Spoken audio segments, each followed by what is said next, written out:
पार्थ चटर्जी की लूट लीला से टीएमसी के पसीने छूट रहे हैं, लेकिन ममता बनर्जी कभी सामने आकर तो कभी पीछे से पार्थ चटर्जी को बचाने की तमाम कोशिशें कर रही हैं।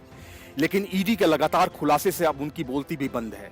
वजह यह कि पार्थ चटर्जी की दोस्त अर्पिता मुखर्जी के घर से अब तक 50 करोड़ कैश, करोड़ों का सोना ईडी ने बरामद किया है। और ईडी के मुताबिक अब तक जितने सबूत और दस्तावेज हाथ लगे हैं, उससे पार्थ चटर्जी लंबा नपने वाले हैं।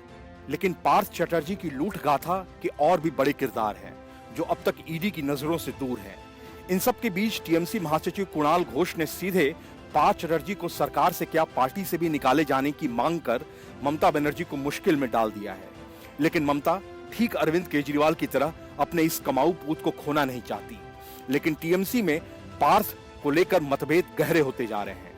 एक तरफ ममता बनर्जी की ओर से अब तक पार्थ पर कोई एक्शन नहीं लिया गया, तो पार्टी के महासचिव कुणाल घोष ने ट्वीट कर एक्शन की मांग की है। कुणाल घोष ने कहा कि पार्थ चटर्जी को मंत्री पद और पार्टी के सभी पदों से तत्काल हटा देना चाहिए, उन्हें निष्कासित करना चाहिए। यदि मेरा यह बयान गलत है तो पार्टी के पास हर अधिकार है कि मुझे सभी पदों से हटा दिया जाए।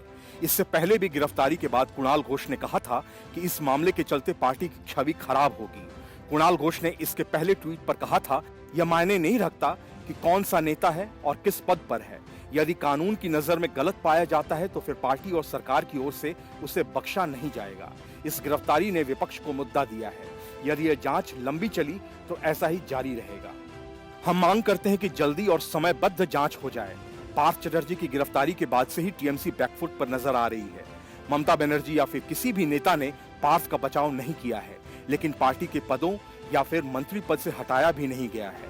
पार्थ को लेकर टीएमसी में आपसी मतभेद भी हैं। माना जा रहा है कि बंगाल कैबिनेट की होने वाली बैठक में पार्थ चटर्जी को कैबिनेट से हटाने का फैसला लिया जा सकता है।